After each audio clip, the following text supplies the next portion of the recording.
Hello everyone and welcome. In this video, I'll be giving you a high-level overview of accounts on the XRP Ledger. Firstly, what is an account? An account on the XRP Ledger is an object that represents a holder of XRP and a sender of transactions. Now, an account consists of an address, an XRP balance, a sequence number, and a history of transactions. To be able to send transactions, the account also needs one or more cryptographic key pairs associated with it. Next, we have the account structure. The account structure is made up of core elements of the account, which include the address.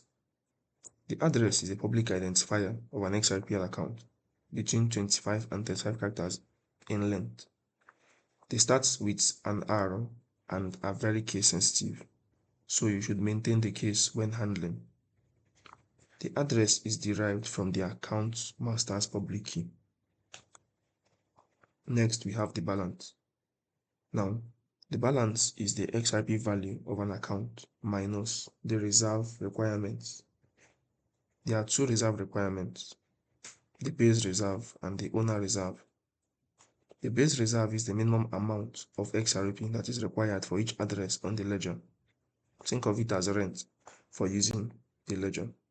This base reserve costs 1 XRP. Next, we have the owner reserve. Now, an owner reserve is an increase to the reserve requirements of each object that the address owns on the ledger. So this is basically the cost per object of an account. An example of these objects include but are not limited to tokens, NFTs, checks, etc. And now the cost is 0.2 XRP per object. Next, we have the sequence number. Sequence number is an integer which makes sure any transactions an account sends are applied in the correct order and are applied only once. Then we have the account transactions. Account transactions are transactions carried out with or against the account. Then finally, we have the methods of authorization, which are those cryptographic key pairs we talked about. So these provide full control over the account and all XRP and objects that are contained within the account. These are the master key, the regular key, and the multi-signature, if any are applied to the account. Up next, we have account creation. So to create an account, you have to generate a valid key pair and an address. Now, the account isn't fully created in an on-chain sense because the blockchain isn't aware of the account until it is funded. So you still have to fund the account with enough XRP to cover the base reserve costs and any owner reserve costs.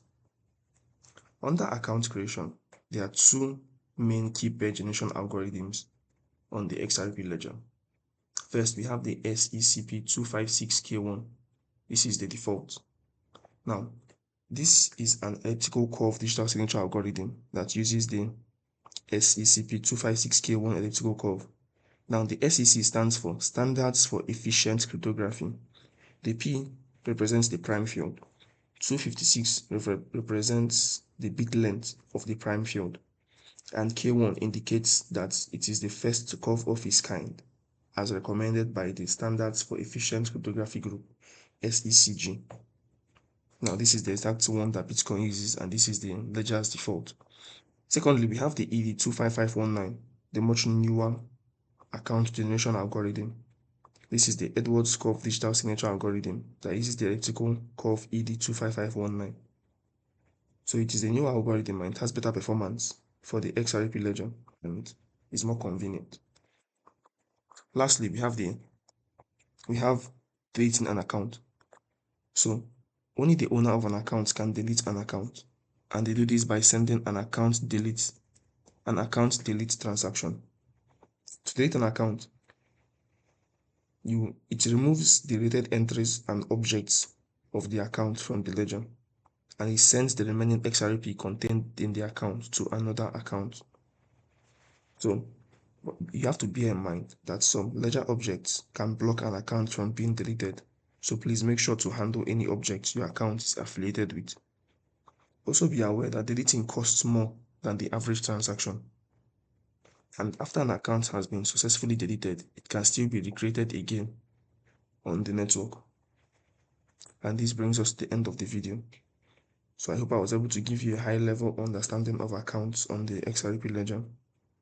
Now currently you can interact with your account on the XRPL with the aid of Meco at meco.app. And if you have any questions, I recommend you leave a comment. I also highly recommend that you read the documentation to further understand accounts on the XRP Ledger. And I will leave a link to this whiteboard that I used in this lecture. Thank you.